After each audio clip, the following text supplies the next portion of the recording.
Hi friends, welcome to DD Shine recipes and tips. இன்றைக்கி வாழைக்காயை வச்சு ஒரு சூப்பரான ரெசிபி பார்க்க போகிறோம். இட்லி தோசைக்கு ஒரு சூப்பர் காம்பினேஷனாக இருக்கும். வாங்க வீடியோக்குள்ளே போய் பார்க்கலாம்.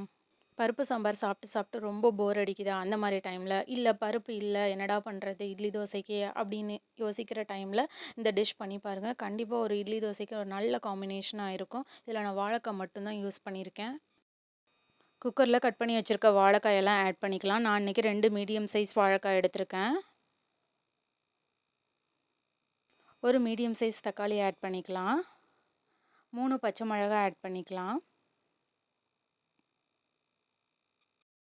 ஒரு 4-5 பூண்டு ஆட் பண்ணிக்கலாம். கொஞ்சமாக மஞ்சள்தூள் ஆட் பண்ணிக்கோங்க.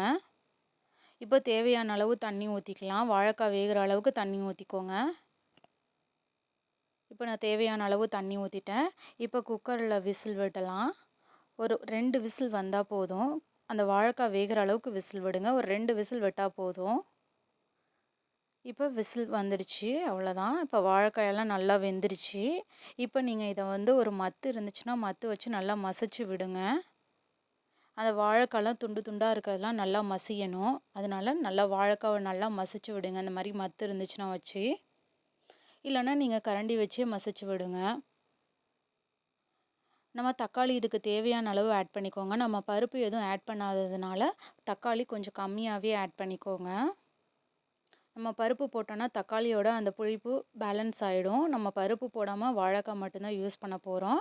அதனால நீங்கள் தேவையான அளவு தக்காளி மட்டும் ஆட் பண்ணிக்கோங்க. இந்த மாதிரி இருக்கணும் கன்சிஸ்டன்சி. இப்போ ஒரு பேனில் ஆயில் ஆட் பண்ணிக்கோங்க. ஆயில் சூடானதுக்கப்புறம் நான் ஒரு ஸ்பூன் கடுகு போட்டுக்கிறேன். கடுகு நல்லா பொரியணும். கடுகு பொரிஞ்சதோடு நான் ஒரு அரை ஸ்பூன் ஜீரகம் போடுறேன். ஜீரகம் நல்லா பொரிஞ்சதோடு நான் ஒரு 1/4 ஸ்பூன் வெந்தயம் போட்டுக்கிறேன். இப்போ எல்லாம் நல்லா பொரியட்டும். இதில் 2 வரமிளகாவை கிள்ளி போட்டுக்கலாம். இதுவும் நல்லா பொரியட்டும்.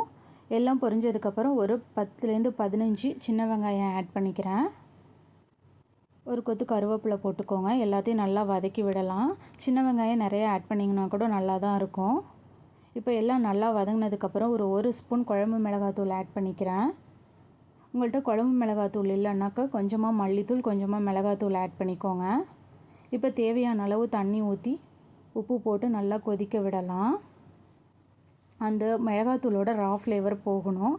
அதனால நல்லா கொதிக்க விடுங்க.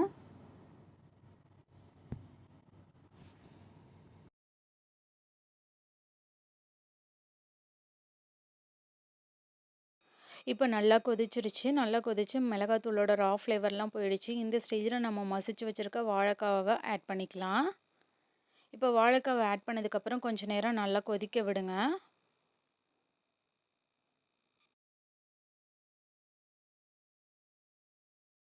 இது இட்லி தோசைக்கு ஒரு நல்ல காம்பினேஷனாக இருக்கும். ஒரு இட்லி சாம்பார் சாப்பிட்ட ஃபீல் கிடைக்கும். இப்போ இது வாழைக்காய் சேர்த்ததுக்கப்புறம் கொஞ்சம் நேரம் நல்லா கொதிக்க விடலாம். அது கொஞ்சம் திக்காகணும். திக்கானதுக்கப்புறம் நம்ம சர்வ் பண்ணிடலாம். இப்போ நல்லாவே திக்காயிடுச்சு. இந்த ஸ்டேஜில் நம்ம ஒரு ஸ்பூன் பெருங்காயத்தூளும் கொஞ்சமாக கொத்தமல்லி போட்டு இறக்கிடலாம். இன்றைக்கி டிஃப்ரெண்ட்டான ஸ்டைலில் ஒரு வாழைக்காயை வச்சு இட்லி சாம்பார் எப்படி செய்கிறதுன்னு தான் பார்த்தோம். இதுக்கு நம்ம எந்த பருப்புமே யூஸ் பண்ணுறதில்ல.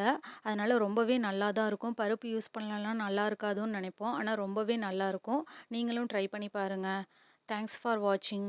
DD Shine recipes and tips சேனலை லைக் பண்ணுங்கள், ஷேர் பண்ணுங்கள், சப்ஸ்கிரைப் பண்ணுங்கள். பாய்.